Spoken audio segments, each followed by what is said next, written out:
नमस्कार. करूया चर्चेच्या आजच्या भागात मी रवी राधा दत्तराव तुमच्या सर्वांचे स्वागत करतो. तर तुम्हाला सर्वप्रथम दिवाळीच्या खूप खूप साऱ्या शुभेच्छा. आज आपण चर्चा करण्याकरता आलेलो आहोत आपल्या जिंतूरच्या लाडक्या आमदार मेघनाताई बोर्डीकर यांच्यासोबत. तर ताई, स्वागत आहे तुमचं आणि सर्वप्रथम तुम्हाला दिवाळीच्या खूप साऱ्या शुभेच्छा. धन्यवाद. आपल्यालाही शुभेच्छा. तर ताई, एकंदरीत 5 वर्षाचा कालखंड आमदार म्हणून पूर्ण केलेला आहे तुम्ही. तर या 5 वर्षामध्ये तुम्हाला काय काय आव्हानं आली, काय काय शिकायला भेटलं आणि काय बघितलं आमदारकीमध्ये? माझा 5 वर्षाचा कार्यकाळ एकदम इंटरेस्टिंग होता. कारण की महायुती म्हणजे भाजपा शिवसेनेच्या बाजूनी महाराष्ट्राने कौल दिलेला असताना देखील शरद पवार साहेबांनी उद्धव ठाकरे साहेब यांच्यासोबत युती करून महायुती करून या ठिकाणी महाविकास आघाडीचे सरकार स्थापन केलं. आणि मग विरोधी पक्षाची आमदार म्हणून काम करण्याची संधी मिळाली. आणि मग विरोधी पक्षामध्ये असताना प्रत्येक आपल्या मतदारसंघातील लोकांच्या किंवा जिल्ह्यातील लोकांच्या मागण्यांसाठी, प्रश्नांसाठी मला विधानसभेत किंवा त्या माझ्या 2.5 वर्षाच्या कार्यकाळामध्ये अनेक गोष्टी सातत्याने पाठपुरावा करून त्या मंजूर करून घेण्यामध्ये जे यश मिळालं त्याचा आनंद एक वेगळाच काहीतरी आहे. तर एकाच 5 वर्षाच्या कालखंडामध्ये विरोधी पक्षामध्ये सुद्धा काम करायला भेटलं, सत्ताधारी पक्षामध्ये सुद्धा काम करायला भेटलं. तर दोन्ही मधला फरक कसा होता, पहिल्या 2.5 वर्षातला आणि नंतरच्या 2.5 वर्षातला? पहिल्या 2.5 वर्षामध्ये प्रत्येक गोष्टींसाठी भांडावं लागायचं, खूप सारा पाठपुरावा करावा लागायचा. आणि ऍक्च्युली जिंतूर च्या काही लोक फक्त एक नकारात्मक राजकारण करतात नेहमी, त्यामुळे नेहमी आडवाआडवी वगैरे करायची. आणि साहजिक विरोधी पक्षातले आमदार असल्यामुळे खूप स्ट्रगल करावा लागला त्या गोष्टींसाठी. ही कितपत म्हणजे अयोग्य आहे आणि मी जे सांगते ते करणं गरजेचं आहे आणि ते वेळीत व्हायला पाहिजे. पण हे आडवाआडवीचं राजकारणामुळे थोडासा काही गोष्टींसाठी विलंब झाला, पण ते सगळं सरपास करून मी माझ्या बऱ्याचशा गोष्टी यशस्वी करू शकले. ओके. तर म्हणजे केंद्रात आणि राज्यात ज्या विचारधारेचे सरकार आहे त्याच विचारधारेचा आमदार सुद्धा असायला पाहिजे. तर तेव्हा आपली कामं वेगानं होतील आणि विकास आपण चांगला साधू शकतो, असं थोडक्यात होऊ शकतं. याचा अनुभव जिंतूर सेलूकरांनी चांगल्या पद्धतीने घेतलेला आहे. कारण की डबल इंजिनचे सरकार असल्यानंतर वेगाने विकास होतो, वेगाने कामं होतात. हे मागच्या 2.5 वर्षामध्ये बघायला मिळालंय. दिल्लीमध्ये मोदीजींचं सरकार आणि राज्यामध्ये सुद्धा महायुतीचं सरकार आल्यानंतर झपाट्याने जो झालेला विकास आहे आणि जी कामं लोकांना दिसली तो फरक निश्चित जनतेने बघितलेला आहे. तर ताई, आपण लोकसभेच्या निवडणुकीचं एकंदरीत वातावरण बघितलं तर लोकसभेच्या निवडणुकीला चित्र असं होतं की पक्षापक्षामधलं फाईट ही कमी झाली आणि जी जातीमधली फाईट ते जास्त झाली. तर एकंदरीत आपण असे चित्र बघायला भेटले की एकमेकाचा तिरस्कार केला जायचा, एकमेकाच्या जातीला कमी लेखल्या जायचं. तर या जातीय राजकारणाचा जिंतूर सेलूच्या राजकारणावर काय परिणाम होईल, तुम्हाला काय वाटतं? हे जातीय राजकारण जे होतंय हे तुमच्यासाठी किंवा आपल्या जिंतूरकरांसाठी कितपत योग्य आहे? बघा, लोकसभेच्या पूर्वी मनोज दादा जरांगे पाटील जे गरजवंत मराठ्यांच्या मागण्यांसाठी उपोषणाला बसले आणि मागण्याही रास्त आहे, कारण समाजाला आज आरक्षणाची गरज आहे. आणि मग त्या सगळ्या आंदोलनाला, उपोषणाला एक वेगळं वळण आलं आणि मग लोकसभेच्या निवडणुका जाहीर झाल्या. पण गाव पातळीवरती काही घटना काही लोकांनी अशा पद्धतीने केल्या की ते जातीय तेढ निर्माण व्हावी आणि त्याचा म्हणजे परिणाम हा निवडणुकांपुरता न राहता मला असं वाटतं की 5-10 वर्षामध्ये लोकांच्या मनामध्ये ते घर करून राहील अशा पद्धतीचे झालेले जे घातक आहे.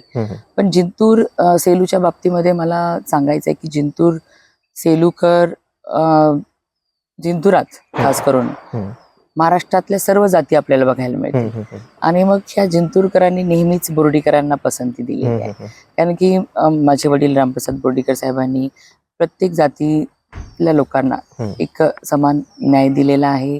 त्यांना स्वतःच्या कुटुंबातील व्यक्तीप्रमाणे आतापर्यंत सांभाळलेला आहे आणि तशीच वागणूक दिलेली आहे. त्यामुळे आमच्या जिंतूर तालुक्यात तरी ह्याचा काही परिणाम माझ्या निवडणुकीमध्ये मला दिसणार नाही. कारण प्रत्येक जण, मग मला आजही बऱ्याच जणांच्या जाती माहिती नाहीयेत, पण तो माझा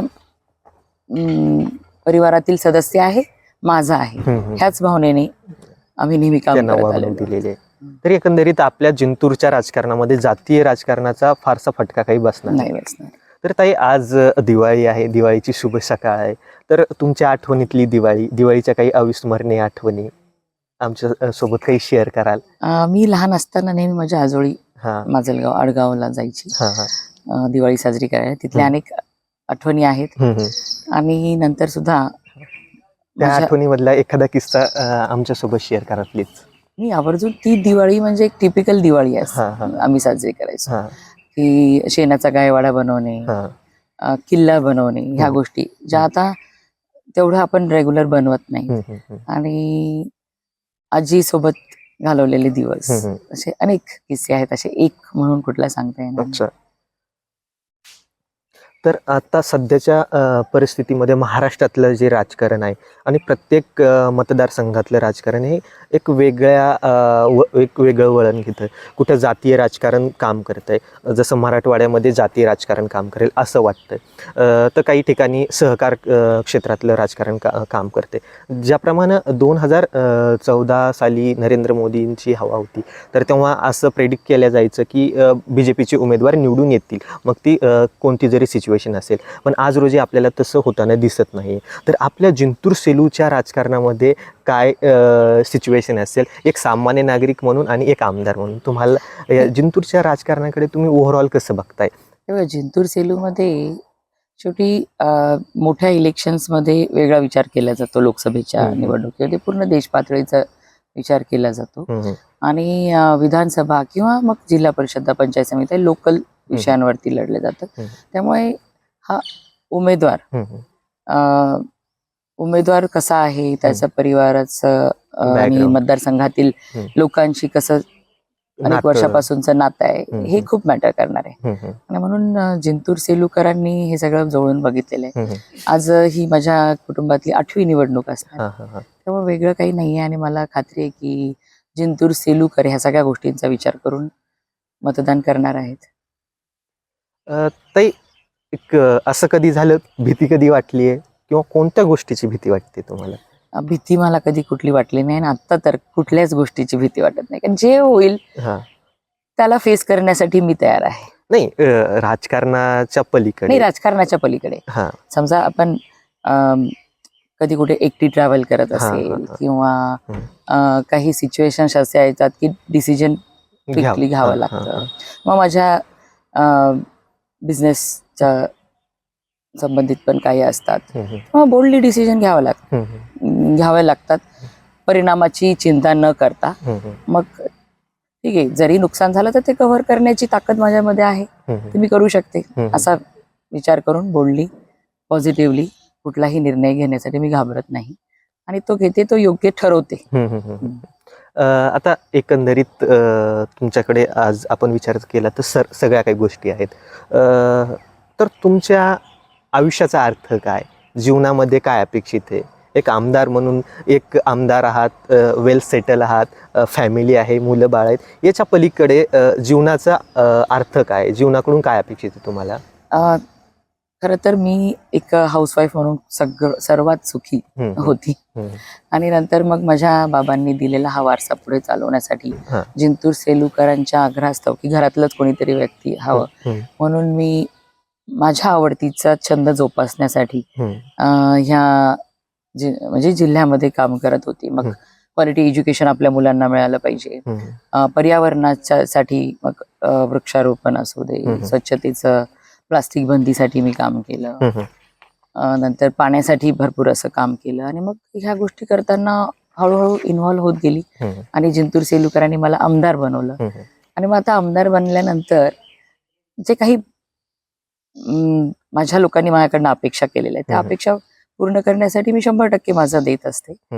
आणि लोकांना आनंदी बनवणं, लोकांना समाधान मिळवून देणं, ह्यातच मी माझा आनंद समजते किंवा शोधते. एकंदरीत आपण जर आज महाराष्ट्राचं राजकारण बघितलं आणि लोकसभेचं जर बघितलं, महाराष्ट्र एक पुरोगामी विचाराचा महाराष्ट्र म्हणून ओळखला जायचा, शाहू फुले आंबेडकरांचा महाराष्ट्र म्हणून ओळखला जायचा. पण आपण 2024च्या लोकसभेमध्ये जे चित्र बघितलं की एकमेकांच्या समोर आले, जातीपाती राजकारण खूप जास्त वाढलं. आपण कुठेतरी ते शाहू फुलेंचे विचार सोडलेत किंवा आपण विसरत चाललोत, आपण जातीय राजकारणाकडे जास्त वळत चाललोत, असं तुम्हाला वाटतंय का? आणि आपल्याला परत शाहू फुले आंबेडकरांचे जे काही आपले विचार होते त्या विचारधारेवर बॅक येण्यासाठी आपण काय प्रयत्न करू शकतो? हे जातीय राजकारण सोडून एक विकासाचं राजकारण कसं करू शकतो यावर तुमचे? निश्चितच लोकसभेच्या दरम्यान जे जातीय राजकारण झालं ते महाराष्ट्राच्या प्रगतीसाठी आणि एक आपण म्हणतो हेल्दी सोशल लाईफसाठी खूप घातक आहे. ते थांबलं पाहिजे. कारण की ज्या जिजाऊंची शिकवण आपण नेहमी अंगीकारतो किंवा शिकवणीवर चालतो किंवा छत्रपती शिवाजी महाराजांच्या शिकवणीवर आपण चालतो, त्यांनी तर त्यांचं स्वराज्य जे स्थापन केलं ते 18 पगड जातींना एकत्र घेऊन केलेलं आहे. आणि म्हणून ह्या गोष्टी थांबल्या पाहिजेत. आणि दुर्दैव आहे की काही लोक स्वतःच्या राजकीय पोळी भाजून घेण्यासाठी ह्या गोष्टींचा वापर करताय, समाजाच्या भावनांना वापरताय. हे खूप चुकीचं आहे आणि हे थांबलं पाहिजे आणि निश्चित थांबेल. कारण की समाज सुद्धा, लोक, जनता ह्या सगळ्या गोष्टी जवळून पाहत आहे, काय चांगलं काय वाईट. आणि रोज गावगाड्यामध्ये आपण वावरत असताना आपल्याला सगळ्यांना एकत्र एकोप्याने राहिलं पाहिजे, तरच आपलं एक सोशल लाईफ अगदी चांगली राहू शकते. त्याचा अनुभव आलाय लोकांना. अगदी आता कसं गावामध्ये हा विषय कधीच निघायचा नाही, तू या जातीचा मी या जातीचा. पण आता एकमेकांना आता जेव्हा राजकारण किंवा निवडणुका येत आहेत तेव्हा आपल्या जातीचा उमेदवार बघितला जातोय. पहिल्याने ही चर्चा व्हायची असं नाही, पण एक दबके आवाज, एक अंडर द कार्पेट व्हायची. पण आता एकदम समोरासमोर येऊन आपल्या जातीच्या उमेदवारांना निवडून देण्याच्या गोष्टी केल्या जात आहेत. तर यावर आपण कसं, म्हणजे जे काही पूर्ववत कसं करू शकतो या सगळ्या गोष्टी? नाही, लोक आता ह्या विधानसभेच्या वेळेला तर हा विषय येणार नाही. लोकसभेच्या वेळेला ती भावना तेव्हा तीव्र होत्या प्रत्येकाच्याच, त्यामुळे ते घटना घडल्यात, पण आता येणार नाही. ओके. ते आता तुम्हाला, मला तसं वाटतं की तुम्ही चांगल्या खवय्या आणि चांगल्या सुगरण सुद्धा असाल. तर खायला काय आवडतं? सगळंच. म्हणजे असं कुठली गोष्ट आवडत नाही असं नाही, सगळं आवडतं. कुठेही मी सर्वाईव्ह करू शकते. अच्छा. आणि सुगरण आहे म्हणजे मी फास्ट सगळं काही बनवू शकते, टेस्टी बनवू शकते. आता इन जनरल सामान्य कुटुंबामध्ये अशी चर्चा केली जाते, बाबा एक आई आपल्या मुलीला सांगते की स्वयंपाक वगैरे शिकून घे, तुझं लग्न झाल्याच्या नंतर नवऱ्याच्या घरी करावं लागेल, जर नाही करता आला स्वयंपाक तर तुझी सासू म्हणेल की तुझ्या आईने हे शिकवलं का? तुमच्या बाबतीत असं गोष्टी घडलेल्या आहेत का? म्हणजे मलाच नाही तर माझ्या बहिणींना वगैरे कधीच अशी काही बोलली नाही, शिकून घ्या किंवा गरज पडेल किंवा काय असं. पण माझी आजी नेहमी सांगायची की आपलं आपलं पोट भरता येईल एवढं तरी आपल्याला आलं पाहिजे. त्यामुळे शिकली, म्हणजे लग्नाच्या आधी नाही, लग्न झाल्यानंतर शिकली. इकडच्या घरी शिकल्या का तिकडच्या घरी शिकल्या? अच्छा. कारण माझे हसबंड दीपकजी यांना घरचं बनवलेलंच जेवण आवडतं. अच्छा. काय आवडतं नेमकं? सगळंच. नॉनव्हेज जास्ती त्यांना आवडतं. तुम्हाला चांगला पदार्थ कोणता बनवता येतो? कुठलाही पदार्थ मी टेस्टी बनवू शकते. अच्छा. खायला कोणता पदार्थ आवडतो? नाही म्हटलं ना, सगळंच जे काही दिलं ते मला आवडतं आणि आवडीने खाते. आता जर आपण राजकारणाचा जर भाग बघितला तर जिंतूर मधले जे तुमचे अगदी खूप जवळचे विश्वासू लोक आहेत ते पार्टी सोडून जात आहेत, वेगवेगळ्या पार्टी जॉईन करतायत. तर या मागचं कारण काय? तुमच्याबद्दल असलेली नाराजी किंवा मग त्यांच्या ज्या काही अपेक्षा आहेत त्या पूर्ण करू शकले नाही, नेमकं तुम्हाला का सोडून जात आहेत?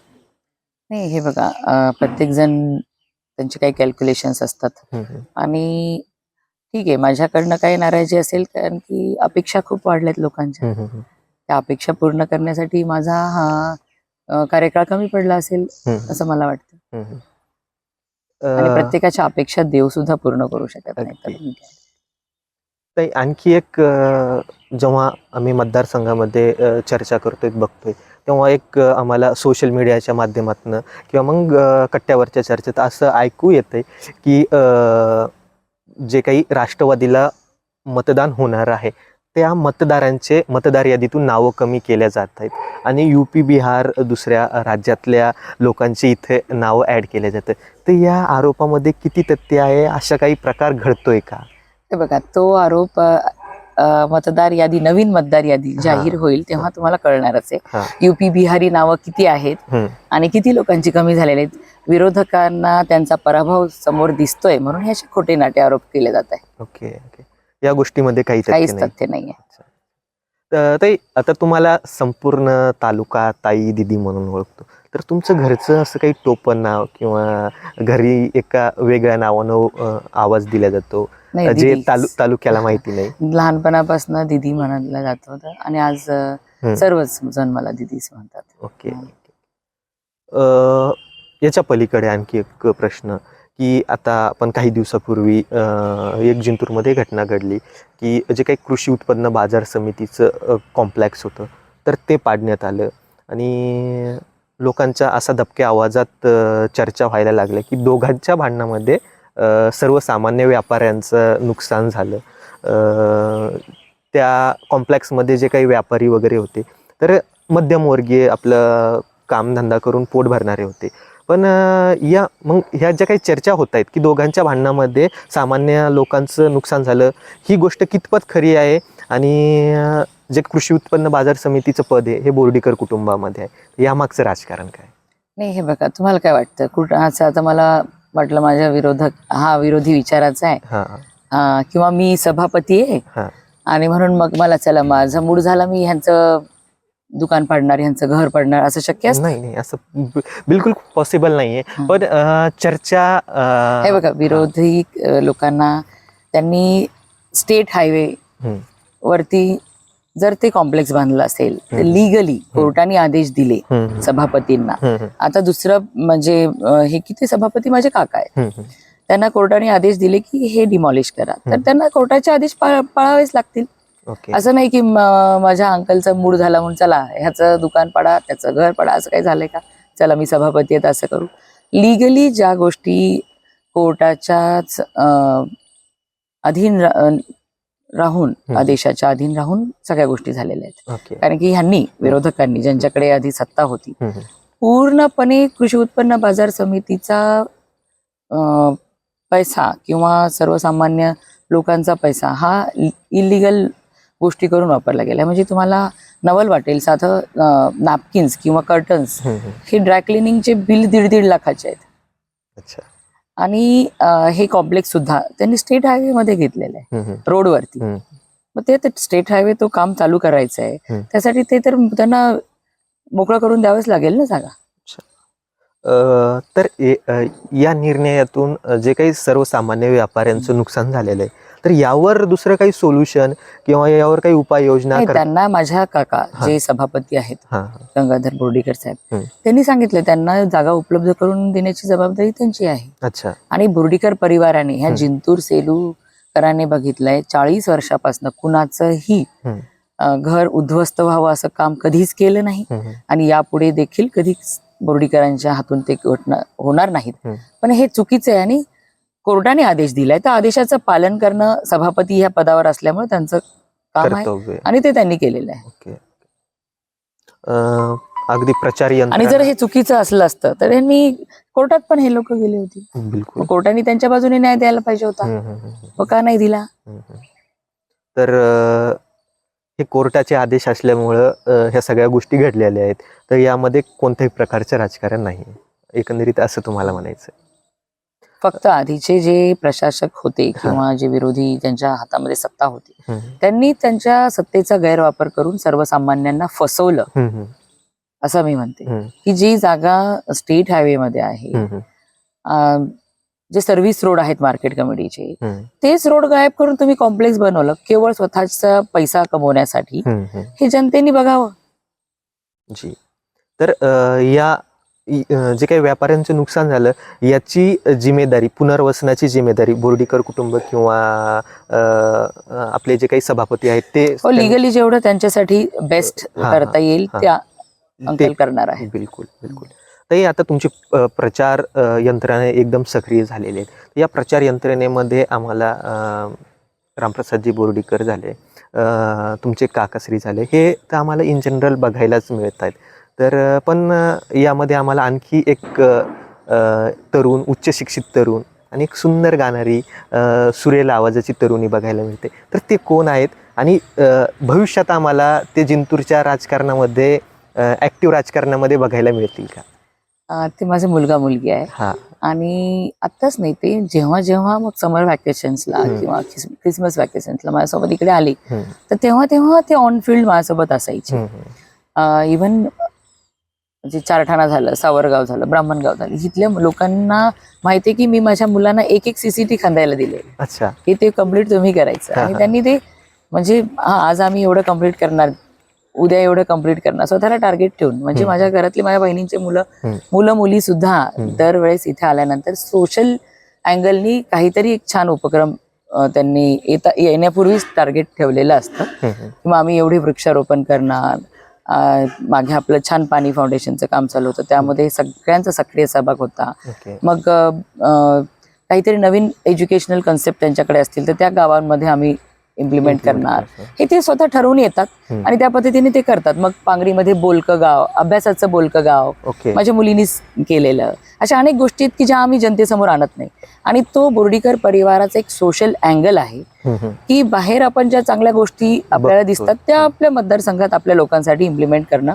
आणि माझ्या मुलांच्या, माझ्या बहिणींच्या मुलांच्या सगळ्यांच्या मनात नेहमीच असतं की सोशल अँगल आहे आणि ते त्या दृष्टीने काम करतात. मग भलेही मुंबईत असू देत किंवा आपल्या मतदारसंघामध्ये आल्यानंतर आपल्या लोकांच्यासाठी असू दे. मग स्वच्छतेचं काम ते जाऊन करतात, प्लास्टिक बंदी विषयी काही जनजागरणाचे कार्यक्रम करतात. असे वेगवेगळे कार्यक्रम सातत्याने त्यांनी घेत आलेत. फक्त प्रसिद्धी आम्ही कधी त्या गोष्टींची केली नाही, त्यामुळे आपल्या पुढे आलेले नाही. आणि मागच्या निवडणुकीत पण माझा मुलगा म्हणजे तो काही म्हणजे लहानच होता, स्कूलिंग होतं त्याचं चालू, तो माझ्यासोबत होता. लोकांनी तेव्हाही बघितलाय आणि आता तो आलाय.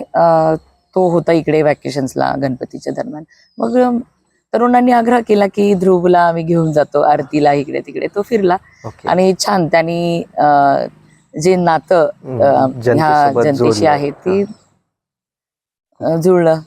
आणि माझी मुलगी, तिला आवड आहे गाण्याची, म्हणजे गॉड्स गिफ्ट, तिचा आवाज छान आहे. तर हाऊस म्हणून काही गाणे तिने अल्बम तयार केले. लोकांना ते माहिती झालं तर त्यांनी प्रत्येक ठिकाणी गेले की तिला गायला लावतात. आणि ती पण शाळांना भेटी देणं, मुला मुलींना स्वप्न म्हणजे काय जगामध्ये आपण बनवू शकतो आणि ते बनवण्यासाठी काय करावं लागतं, किंवा अनेकांची स्वप्न आहे पण ती स्वप्न पूर्ण कशी करणार, त्यांच्या मनामध्ये डाऊट सुद्धा आहे. मग त्यांनी स्वतःहून बोलवतात, त्यांचे डाऊट्स क्लिअर करण्यासाठी ती जात असते. तिने इथे टीचिंग सुद्धा केलेलं. अच्छा. हा, समर ऍक्टिव्हिटी. तुम्ही आता एक बोलकं गाव म्हणून एका कन्सेप्टचा उल्लेख केला, तर आपल्या प्रेक्षकांना सांगा नेमकं बोलकं गाव काय आहे? अभ्यासाचं गाव. पांगरी आपलं गाव जे आहे जिंतूर जवळचं, त्या गावामध्ये प्रत्येक भिंतीवरती इन्फॉर्मेटिव्ह असं लिहिलेलं. मग लहान मुलांपासून वयोवृद्धांपर्यंत त्या गोष्टींची माहिती तिथे त्यांना बघायला मिळेल. असं ते गाव आपण जर फिरलात तर तिथे सुंदर असं दिसेल. सगळ्या काही गोष्टी, अशा अनेक उपक्रम माझ्या मुला मुलींनी आपल्या जिंतूर सेलू मतदारसंघामध्ये राबवलेले आहेत. पण आम्ही स्वतःच्या स्वार्थासाठी कधी ह्या गोष्टी करत नाही किंवा कुठल्या प्रसिद्धीसाठी करत नाही. अगदी. ताई, आता तुम्ही राजकारणामध्ये आहात, दीपकजी सर्व्हिस सेक्टरमध्ये DIG आहे. हा, तर आता तुम्हाला जे काही एक आई म्हणून किंवा एक वडील म्हणून एक आपल्या अपत्याबद्दल काहीतरी आपण फ्युचर बघितलेलं असतं, तर तुमचं काय आहे राजकारणामध्ये? परत त्यांना राजकारणामध्ये काम करू द्यायचं की सर्व्हिस सेक्टरमध्ये? नाही, इट्स डिपेंड ऑन देम. आणि कुठल्याही गोष्टीसाठी आम्ही सक्ती केलेली नाही, पण आम्ही बेस्ट ते देण्याचा प्रयत्न केलाय. आणि जगामधल्या चांगल्या वाईट गोष्टी त्यांना माहिती आहेत. प्रोफेशन सुद्धा, म्हणजे इव्हन माझी मुलगी, लोकांना वाटतं ती सिंगर बनणार, पण ती सिंगर बनणार नाहीये. तिच्या काही इच्छा आहेत. वर्ल्ड बँकेत काम करायचंय तिला, UN मध्ये काम करायचंय, अशा तिच्या स्वप्न आहेत, इच्छा आहेत, त्यासाठी ती काम करते. आणि मुलगा तो फायनान्स शिकतोय लंडनमध्ये, त्यामुळे त्याचं एक वेगळं काही बिझनेसच्या आयडियाज आहेत, जो तो मीन्स 3-4 वर्षापासून, म्हणजे आता तो 18+ झालाय, पण तो आधीपासूनच त्या गोष्टी करतोय. त्यामुळे त्यांचं फील्ड वेगळं आहे. पण माझ्या आजोबांनी किंवा माझ्या आई जे काही करतेय, मग आईसोबत इथं आल्यानंतर ह्या गोष्टी स्वतः ग्राउंडवरती जाऊन की काय आहे काय नाही हे बघतात ते, आणि मी त्यांना कुठे अडवत नाही. तुम्ही बघा, अनुभवा की आमची आपल्या लोकांचं लाईफस्टाईल काय आहे, विचारसरणी काय आहे, ह्याचा पण अभ्यास त्यांना झाला पाहिजे. कारण त्यांच्या पुढच्या आयुष्यामध्ये ह्या गोष्टीची जाणीव त्यांना, किंवा आयुष्यामध्ये त्यांना ह्या गोष्टी निश्चितच आता जर शिकले, अनुभवले, तर त्यांना त्याचा फायदा होणार आहे. आणि आता तरी कुणाचं राजकीय महत्वाकांक्षा दिसत नाही. आणि मलाही आवडेल की त्यांनी ह्या सगळ्या गोष्टींपासून दूर राहिले. पण ताई, कुठेतरी एका उच्च शिक्षित तरुणींनी राजकारणात असणं गरजेचं आहे. तुम्ही सुद्धा LLB वगैरे कम्प्लीट करून राजकारणामध्ये आले, तेव्हा एक दूरदृष्टी किंवा आपण जे काही बाहेर जगामध्ये गोष्टी बघितलेल्या आहेत त्या इम्प्लिमेंट करू शकतो. तर आज तुम्ही म्हणताय की माझ्या मुलांनी राजकारणामध्ये यायला नकोय, तर जर अशी मग जर असे तरुणी जर राजकारणामध्ये आले नाही, तर मग जो राजकारणाचा दर्जा किंवा पातळी जी पडत चाललेली, तर ती यापेक्षा आणखी पडत जाईल. निश्चितच आहे बघा. पण कमी शिकलेले पेक्षा छोट्या विचारांच्या लोकांमुळे राजकारण वाईट होत आहे किंवा पातळी घसरल्या जाते. त्याचा अनुभव जिंतूरकर प्रत्यक्षात घेत आहे की फक्त नकारात्मक गोष्टींमध्ये एनर्जी आपले काही लोक विरोधक लावतात. जसं की आपल्या जिल्ह्याने बघितलं, जिल्हा नियोजन समितीचा जो पैसा असतो जिल्ह्याच्या विकासासाठी वापरला जातो, तो केवळ स्वतःच्या स्वार्थासाठी ह्यांनी अडवला. कोर्टामध्ये उबाळे कुणाचा कार्यकर्ता हे जिल्ह्याला माहितीये, त्यांना पाठवून याचिका दाखल करून केवळ स्वतःच्या स्वार्थासाठी जिल्ह्याच्या विकासाचा निधी अडवला. हे कितपत योग्य आहे? पण यांचे विचारच छोटे आहेत. शिक्षण तर छोटं आहेच, कमी आहेच, पण विचार देखील छोटे आहेत. नाहीतर ह्या देशामध्ये कमी शिकलेल्या नेत्यांनी किती विजनरी नेते होऊन गेले याचा अनुभव आपण सर्वांनी यशवंतराव चव्हाणांच्या बाबतीमध्ये आपण बोलू शकतो. अनेकांनी केले, पण स्वतःच्या स्वार्थी विचार, छोटा विचार ठेवणारे जास्त घातक असतात. जी जी. ताई, काही दिवसापूर्वी जे काही आपले विरोधक आहेत विजयरावजी भांबळे यांच्यासोबत आम्ही भेटलो होतो, तेव्हा त्यांनी एक आरोप केला की तालुक्यामध्ये ग्रामपंचायत कार्यालय 15 ते 20 ग्रामपंचायत कार्यालय मंजूर होऊन आले होते, तर ते आपल्या माध्यमातून एक नोटीस देऊन ते ग्रामपंचायत कार्यालयाला स्थगिती देण्याचं काम झालेलं आहे. तर या आरोपामध्ये किती तथ्य आहे आणि काय खरं आहे? हे बघा, मला म्हणजे आनंद होतो सांगण्यासाठी की जिंतूर सेलूकरांनी मला आमदार बनवली, आणि आज जिंतूर सेलूमध्ये जेवढ्या केवढ्या शासकीय इमारती आहे त्या सगळ्या नवीन शासकीय इमारती बनवण्याचं काम माझ्या कार्यकाळामध्ये, ह्या माझ्या पहिल्या टर्म मध्ये पूर्ण होत आहे. आणि ज्या गावांना एकदम मोडकळीस गेलेल्या ग्रामपंचायती आहेत किंवा ग्रामपंचायतीच नाहीत, त्या गावांना पहिला प्रिफरन्स द्यावा असं ते पत्र होतं. पण ह्यांना फक्त खोटे आरोप करण्याचं आवडतं किंवा तेवढंच जमतं, त्यामुळे त्यांचे ते खोटे आरोप आहेत. अच्छा. तुम्हाला जर जिंतूर सेलूच्या जनतेने परत 5 वर्ष सेवा करण्याची संधी दिली, तर 5 वर्षानंतरचं जिंतूर काय असेल तुमच्या दृष्टिकोनातून? जिंतूर सेलूकरांच्यासाठी स्मॉल स्केल इंडस्ट्री डेव्हलप करणं हा माझा सगळ्यात महत्वाकांक्षी किंवा पहिला ड्रीम प्रोजेक्ट असणार आहे, की जो मी माझ्या ह्या टर्म मध्ये सुद्धा प्रयत्न केला. परंतु 2.5 वर्ष सरकार नव्हतं आणि नंतर मग सगळ्या ह्या घडामोडी तेवढ्या छोट्या प्रमाणामध्ये चालू झालेल्या आहे. पण त्याला एक मोठं स्वरूप देणं, प्रत्येक गावामध्ये प्रत्येक महिला ही लखपती दिदी बनवणं, 25,000 महिला लखपती दिदी बनवणं हे माझं टार्गेट आहे. तरुण उद्योजक जे मी आता काही म्हणजे डबल डिजिट मध्ये मी बनवू शकले, ते मला म्हणजे 5 डिजिट मध्ये त्यांची संख्या बनवायचं हे माझं स्वतःचं टार्गेट आहे येणाऱ्या 5 वर्षामध्ये, की किमान हजारोंच्या संख्येमध्ये 10,000च्या पुढेच तरुण व्यावसायिक तरुण झाले पाहिजेत. ऊस तोडीला जाणाऱ्यांचं प्रमाण दरवर्षी घटवायचं आहे मला. त्याबरोबर व्यसनमुक्ती, दारूबंदी हे मला करायची आहे येणाऱ्या दिवसांमध्ये. आणि दर्जेदार शिक्षण जे माझं जातीनं लक्ष आहे. आणि मला आनंद होतो की माझ्या जिंतूर सेलू नाही तर जिल्ह्यातील शिक्षक वृंद जे माझ्यासोबत नेहमी आहेत, काम करताय. उपक्रम शिक्षकांचा आम्ही दरवर्षी मेळावा घेतो किंवा त्यांच्यासोबत नेहमी इंटरॅक्शन असतं. ते इतक्या सुंदर म्हणजे मनापासून काम करताय की शेवटचा म्हणजे ज्याला शक्य नाही अशीच लोक जिल्हा परिषदच्या शाळांमध्ये शिकत असतात. तर त्यांना दर्जेदार शिक्षण मिळवून देणं, कारण की प्रत्येकामध्ये क्षमता आहे जगाशी कॉम्पीट करण्याची, पण त्याला जगामध्ये काय चालू आहे ते माझ्या शेवटच्या जुवाडी वस्तीवर तांड्यांवरती शिकणाऱ्या मुला मुलींना देणं हे माझं टार्गेट आहे. आरोग्य सुविधा सुद्धा सुंदर, म्हणजे आज आपल्या जिंतूर सेलूमध्ये डायलिसिसची सुविधा उपलब्ध आहे, सिटी स्कॅन आहे, 50 खाटांचं महिलांचं हॉस्पिटल सेलूमध्ये तयार होत आहे. ह्या सगळ्या चांगल्या गोष्टी होत आहे. अच्छा. तुम्ही जसं सांगितलं की घरी गाण्याची आवड आहे, तर तशी तुम्हाला कोणत्या गोष्टीची आवड आहे? छंद कोणता आहे? मला फिरायला खूप आवडतं, वेगवेगळ्या नवीन ठिकाणी जायला. ड्रायव्हिंग आवडते, गाणी ऐकायला आवडतात, चित्र काढायला आवडतात, तर गार्डनिंग आवडते, पण वेळ मिळत नाही गार्डनिंग. आवडती गाडी कोणती आहे? ड्रायव्हिंग करायला आवडते. Dream car? Land cruiser. अच्छा. आता सध्याला कोणकोणत्या गाड्या आहेत? आता माझ्याकडे आहेत, माझ्या कंपनीच्या माध्यमातून मर्सिडीज आहे, आणि मी रोज इनोवा यूज करते, कारण टोयोटाच्या गाड्या सगळ्या कम्फर्ट आणि मेंटेनन्स फ्री असतात. ओके. ताई, आपण लोकसभेमध्ये बघितलं की जो विरोधकांनी एक नॅरेटिव्ह सेट केला होता की संविधान बदलणार म्हणून, तर या नॅरेटिव्हचा नुकसान बीजेपीला कुठेतरी झालं आणि अपेक्षेप्रमाणे यश आलेले नाही. हा नॅरेटिव्ह खोडून काढण्यासाठी आता भाजपाच्या माध्यमातून आणि तुमच्या माध्यमातून काही तयारी किंवा या गोष्टीवर काही काम होतंय का? हे बघा, when you can't convince then confuse minds, ह्या स्ट्रॅटेजीनी विरोधकांनी लोकसभेमध्ये काम केलं. त्यामुळे हे सगळे फेक नॅरेटिव्ह, मुस्लिमांच्या बाबतीमध्ये किंवा संविधानाच्या बाबतीमध्ये किंवा गावागावामध्ये हे जातीमध्ये भांडण निर्माण करून देणं, त्यांनी ते सगळे प्रयोग केले. पण आता लोकांना कळालेलं आहे की ज्या पंतप्रधान नरेंद्र मोदीजींनी पहिल्यांदा भारतीय संसदेमध्ये संविधान आणून त्या संविधानाचं पूजन केलं, ते मोदीजींच्या हातून कधी संविधानाचा अपमान अवमान होणार नाही. या गोष्टी लोकांना समजलेल्या आहेत, त्यामुळे तो नरेटिव्ह आता काम नाही करणार. अच्छा.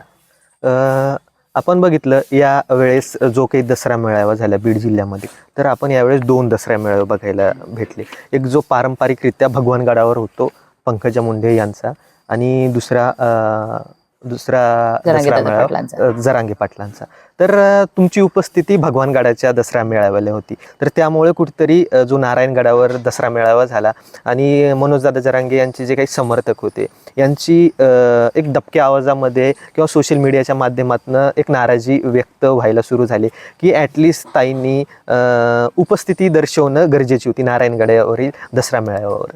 तर यावर तुमचं मत काय? तुम्ही भगवानगडाच्या दसरा मेळाव्याला गेल्या आणि नारायणगडाच्या दसरा मेळाव्याला गेल्या नाही. भगवानगडाच्या दसऱ्या मेळाव्याला मी पहिल्यांदा गेली नाही.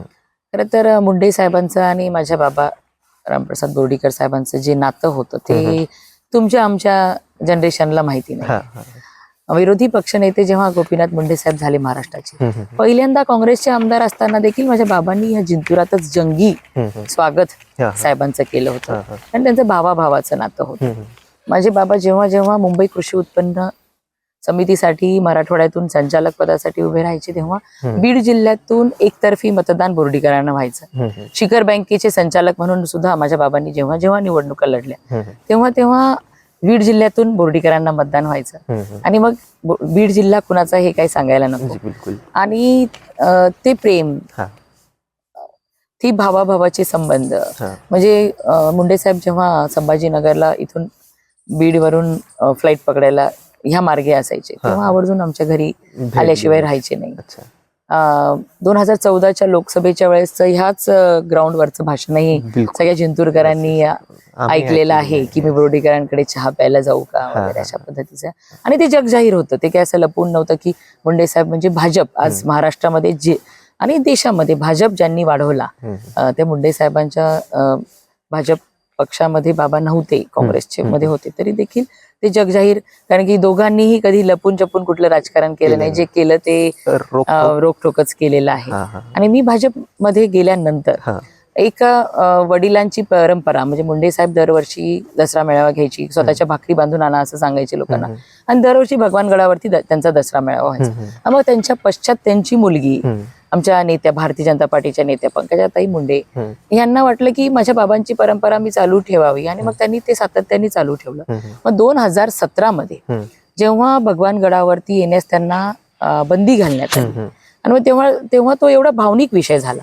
त्यांचे वडील त्यांच्यासोबत नाही, त्यांचा भाऊ त्यांच्यासोबत नाही, आणि भगवानगडावर सुद्धा त्यांना येण्यास बंदी घातली. आणि मग मी ही एक लेक आहे, एक मुलगी आहे, एक बहीण आहे, या मी स्वतःला त्या सिच्युएशन मध्ये ठेवून बघितल्यानंतर मलाही म्हणजे वाटणार की माझ्यासोबत सगळेजण असले पाहिजे. ते तेव्हा ताईंनी सुद्धा बोलावलं. नेहमीच ताई चा निरोप असतो, बोलवतात. आणि मग मी 2017 पासून ताईंच्या मेळाव्याला जाते. आणि तो मेळावा ओबीसीचा मेळावा कधीच नसतो. ते मंच ओबीसीचं मंच कधीच नसतं. ते मुंडे परिवारावरती प्रेम करणाऱ्या महाराष्ट्रातील तमाम जाती धर्माच्या लोकांचं असतं. मग मुस्लिम्स येतात, एससी येतात, सगळेच लोक त्या ठिकाणी येतात जे मुंडे साहेबांना मानतात आणि परिवारातला एक सदस्य म्हणून समजतात. ती मंडळी तिथे जातात. मग जिंतूर सेलूकरांनी, जिल्ह्यातील लोकांनी 2017 पासनं मला त्या मंचावरती ताईंसोबत जाताना बघितलेलं आहे. त्यात त्यांना काही नवल नाहीये. आणि मग ही वर्षी मी माझ्या बहिणीसाठी त्या ठिकाणी गेली. आणि साहजिक विरोधकांना आनंदाच्या उकळ्या फुटत होत्या. आणि तो जो एक कुणीतरी एक फेक व्हिडिओ बनवलाय की मी मराठांना अडवलं, तुमचे लायसन्स रद्द करेल असं सांगितलं. आणि तो व्यक्ती मी शोधतेय. 20 तारखेनंतर आणखीन मोठा माझा शोध मोहीम चालू होईल. आणि माझ्या लोकांनाही माहिती हे सगळं चुकीचं आहे. दीदी नेहमी तिथे जातात, वेगळं काही केलेलं नाही. आणि नारायणगडावरती मी नाही गेली, पण जे रिकामे लोक होते, ज्यांच्या मागे कुठलंच काम नव्हतं, ते का नाही गेले, हाही प्रश्न मला तुमच्या माध्यमातून लोकांना विचारायचा आहे. आणि विरोधकांच्या मनामध्ये त्या आनंदाच्या उकळ्या फुटत होत्या. त्यांचे चमचे सगळे सोशल मीडियावर टाकत होते मी तिकडे गेली. आदल्या दिवशीच काही विरोधकांच्या पेजेसवरती की आता मेघना बोर्डीकरांच्या समोर पेच प्रसंग की कोणत्या मेळाव्याला जाणार. पण मी माझं बोर्डीकरांचं किंवा मेघना बोर्डीकरांचं कधी कुठलंही नौटंकीचं दुटप्पीपणाचं विचार कधीच नसतात. हे ह्या जनतेने बघितलेले आहेत. जे आहे ते रोकटोक आहे, कारण माझ्या बाबांची शिकवण तशी आहे की आज उद्या निवडणूक आली म्हणून मी इकडे जायला पाहिजे किंवा तिकडे नाही. जे आमचं नेहमीच आहे किंवा मनामध्ये जे आहे ते आम्ही उघड करत असतो. आणि नारायणगडावरती मेळाव्याला कुठलं दुसरं कोण गेलं हे मला तुम्ही दाखवा. उलट जरांगे दादा पाटलांना जाऊन राखी बांधणारी मी पहिली, हे नाही विरोधकांना दिसत. किंवा महायुती सरकारच्या शिष्टमंडळासोबत जरांगे दादांना विनंती करण्यासाठी की आपलं उपोषण मागे घ्यावं, कारण की आपल्यासारख्या योद्ध्याची समाजालाच गरज आहे, त्यासाठी मीच गेली, हे कोण हे दिसत नाही विरोधकांना. बिलकुल. त्यामुळे माझं मन हे बहिणीचं आहे, आईचं आहे. म्हणून प्रत्येक माझ्या बहिणीला माझी गरज आहे, मी त्या ठिकाणी जाणार. त्यामुळे कुठल्या ह्या गोष्टीचं राजकारण करून हे आनंदी होत आहे ह्याचा परिणाम काही होणार नाही. ताई, एक पॉलिटिकल कन्सल्टंट किंवा एक राजकारणाचा जाणकार म्हणून जेव्हा आम्ही वेगवेगळे रिसर्च पेपर वाचतो किंवा लोकांसोबत आम्ही वेगवेगळ्या विषयावर चर्चा करतो, तर तेव्हा आम्हाला असं बघायला भेटते, वाचायला भेटते की यावेळेस भाजप हे 60 ते 65 जागेपर्यंत मर्यादित राहील. तर या सिच्युएशनमध्ये तुम्हाला वाटतं का जो लोकसभेला झालेला नुकसान या सगळ्या याच्यातून आता आणि हे सध्याला जे काही रिसर्च पेपर किंवा सर्वे हे येत आहेत याच्यातून भाजप बाउन्स बॅक करेल, आणि बाउन्स बॅक करण्यासाठी काय तयारी चालू आहे? तुम्ही सुद्धा जाणकार आहात. मध्य प्रदेशची निवडणूक झाल्या तेव्हाही सांगितलं होतं out of 144 Bhajap can't cross 60.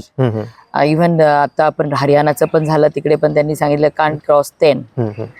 पण म्हणजे आश्चर्याचा धक्का सगळ्यांना लागलेला आहे, कारण की जनतेने बघितलंय. आज माझ्या मतदारसंघामध्ये, माझ्या जिंतूर सेलू मध्ये अराउंड 2,60,000 लोक डायरेक्ट बेनिफिशरी आहेत केंद्रातील मोदी सरकारच्या, भाजप सरकारच्या आणि राज्यातील महायुती सरकारच्या. त्यामुळे लोक सगळे बघताय, जी जनता आज लाभार्थी आहे ती सगळे बघते चांगलं कोण आहे, वाईट कोण आहे, आणि खोट्या भूलथापा कोण देते, आणि आपल्या आयुष्यासाठी, आपल्या भल्यासाठी निर्णय कोणी घेतलेले आहेत, वेळोवेळी आपल्या मदतीला कोण धावून येणार, ह्या सगळ्या गोष्टी जनता जवळून बघत आहे. त्या दृष्टीने जनता कौल देणार आहे. त्यामुळे इथेही आश्चर्याचा धक्का बसणार आहे असं काहीच, म्हणजे जो सर्वे सांगतायत ते सर्वे सगळे चुकीचे ठरणार आहे. आपण बघितलं हरियाणाच्या निवडणुकीमध्ये 10च नाही क्रॉस आणि 49.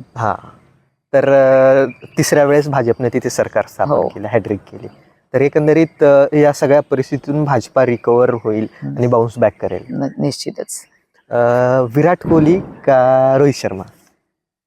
कोहली. Mumbai Indians, Mumbai Indians. चेन्नई या मुंबई इंडियन्स? मुंबई. मुंबई. ओके, काय एक कारण? ऑब्विस मुंबई इंडियन्स चांगले प्लेयर्स आहेत सगळे. Okay okay. आपण आता जे काही सध्याला विधानसभेच्या निवडणुका तोंडावर आलेल्या आहे, सगळ्या तारखा वगैरे जाहीर झालेल्या आहे, त्या निवडणुकीच्या पूर्वी महायुती सरकारनं योजनांचा पाऊस पाडला असं विरोधकाकडून म्हटल्या जातं आणि या योजनामध्ये महिलांना कुठेतरी सेंट्रिक ठेवलेलं आहे, महिलांना खूप जास्त वेटेज व्हॅल्यू दिलेली आहे. तर एक महिला आमदार म्हणून तुम्ही या सगळ्या याच्याकडे, या योजनाकडे कसं बघता आणि एक महिलांना जी काही रिस्पेक्ट भेटते किंवा एक महिलांना या मतदानाच्या प्रक्रियेमध्ये जी काही व्हॅल्यू आली आहे, तर महिला आमदार म्हणून याच्याकडे कसं बघता आणि महिला हे जे काही योजनाच्या माध्यमातून स्वावलंबी होऊ शकतात का, याच्यावर परमनंटली काही इलाज काढण्याची गरज आहे का, हे जे काही उपाययोजना होत आहेत ह्या ठीक आहे एक महिला आमदार म्हणून याकडे? हे बघा, ही लाडकी बहीण योजना मध्य प्रदेशमध्ये 7 वर्षापासून चालू आहे, हरियाणामध्ये, आसाममध्ये, उत्तराखंडमध्ये 2-3-4 वर्षांपासून चालू आहेत. आणि महिलांना योजना चालू करणं, मानधन देणं हे योग्यच आहे असं जेव्हा आम्हा सगळ्यांना जाणवलं. कारण की महिला पै ना पै स्वतःच्या कुटुंबासाठी चांगल्या कामासाठीच वापरते, स्वतःवरती किंवा व्यर्थ कामांना कधी खर्च करत नाही. आणि आज मी म्हणजे फिरत असताना गावागावांमधून मला दिसतंय की एक आत्मविश्वास महिलांमध्ये आलेला आहे ह्या योजनेमुळे, की कोणीतरी आम्हाला विचारलं, आमची दखल घेतली. आज गावाकडची महिला पण महिन्याकाठी 9-10 हजार रुपये कमवते, पण स्वतःसाठी 5 पैसे सुद्धा त्यातले खर्च करत नाही. पण एक असं त्यांना की आम्हाला कोणीतरी विचारलंय, आमची दखल घेतली, आम्हाला एक स्वातंत्र्य मिळालं किंवा आम्हाला आमच्या हक्काचं मानधन चालू झालं, ह्याचा एक वेगळा आनंद महिलांच्या मनामध्ये आहे. आणि आपण बघू शकता, पुण्यामध्ये एका मुलीने गणपतीच्या दरम्यान पहिला 3,000चा हप्ता आला, घुंगरू बनवण्याचा व्यवसाय, आणि आपल्या गणपतीच्या मध्ये ते कापसाचे जे वस्त्रमाळ वगैरे बनवतात, तिने त्या 1,500तून 11,000 रुपये कमवले. माझ्याच म्हणजे आपल्याच जिंतूरमध्ये चारठाणा इथे एक महिलेने 7,500 रुपये तिला एकदाच आले आणि तिची स्वतःची काही बचत, असं तिने एक छान डोसा सेंटर चालू केलंय. सुंदर रिस्पॉन्स आहे तिचा, हे केवळ लाडक्या बहिणी योजनेमुळे. म्हणून ज्या व्यावसायिक दृष्टिकोन ठेवणाऱ्या महिला आहेत, त्यांनी ह्या योजनेतून त्यांचं स्वतःच्या पायावर उभे राहिलेले दिसत आहे. आजही मी गावामध्ये जाते, स्वतःसाठी साडी घेतली का, आता आणखीनही माझ्या बहिणीने साडी घेतलेली नाहीये, नाही मुलाबाळांना घेतलंय, किराणाच भरलाय, कुणी बचत ठेवलीये, अशा पद्धतीने. म्हणजे त्यांनी आजही स्वतःवरती ते पैसे खर्च केलेले नाही, पण एक त्यांना विश्वास वाढलाय की चला, हे सरकार आमच्यासाठी चांगलं काम करते. आणि विरोधक जे म्हणतात योजनांचा पाऊस, अरे त्यांनी त्यांची सगळी एनर्जी की कोर्टामध्ये गेले, म्हणजे किती दुर्दैवी आहे की ही योजना बंद करण्यात यावी. 45,000 कोटीचा भूर्दंड राज्यावरती पडतोय, गरज नाहीये, म्हणजे किती संकुचित बुद्धी आहेत. त्यांनी तर कधी देऊ शकले नाहीत, आम्ही दिलंय तर हे बंद करण्याच्या पाठी लागलेले आहेत. पण महिलांचा विश्वास निश्चितच ह्या योजनेमुळे वाढलेला आहे आणि ह्या सगळ्या गोष्टींचा विचार करणार आहे. आणि एकनाथ शिंदे साहेब मुख्यमंत्री यांनी तर प्रॉमिस केलंय की नंतर हे 3,000 रुपये महिना सुद्धा येणाऱ्या दिवसांमध्ये ते करणार आहे आणि गरजेचं आहे, केलंही पाहिजे. आपण एक गोष्ट समजू शकतो की हे 2,500 1,500 झालं किंवा 3,000 झालं, याच्यातून एक परमनंट सोल्युशन निघणार नाही. तर महिलांना एक आपण पूर्णतः स्वावलंबी बनवण्यासाठी एक महिला आमदार म्हणून तुम्ही काय उपाययोजना केल्या? महिला इतक्या बारकाईने व्यवसाय करतात. माझ्या जिंतूर तालुक्यामध्ये 100 कोटीचं वाटप आहे महिला बचत गटासाठी. 30-30 लाख रुपयाचे उलाढाल आमच्या महिलांची होती. आणि मोदीजींनी जे लखपती दिदी बनवण्याचं टार्गेट ठेवलंय, मागच्या टर्म मध्ये 1 करोड बनवल्या, आता 3 करोडचा आहे. त्यातल्या 25,000च्या वरती लखपती दिदी माझ्या मतदारसंघातील बनवण्याचं माझं स्वतःचं टार्गेट आहे की गावामध्येच त्यांना. आणि जिंतूर सेलू शहरी महिलांसाठी गारमेंट इंडस्ट्री या ठिकाणी आणून घरीच त्यांना रोजगार निर्मितीसाठी मी काम सोय करून देणार आहे. ओके. ताई, आपण जेव्हा 2022 मध्ये शिंदे साहेबांसोबत फडणवीस साहेबांनी जेव्हा सरकार स्थापन केलं, तेव्हा एक भाजपच्या आमदार म्हणून आणि एक सर्वसामान्य जनतेला वाटलं होतं की देवेंद्र फडणवीस साहेब परत एकदा मुख्यमंत्री होतील. पण तसा न होता आश्चर्याचा धक्का बसला आपल्याला आणि शिंदे साहेबांना मुख्यमंत्री करण्यात आलं. तर तुम्हाला काय वाटतं आता महायुतीचा मुख्यमंत्री कोण असेल? आणि एक भाजपा आमदार म्हणून तुमची इच्छा कदाचित असेल आणि असणारही की भाजपाचाही आमदार असा, तर महायुतीचा मुख्यमंत्री पदाचा चेहरा कोण?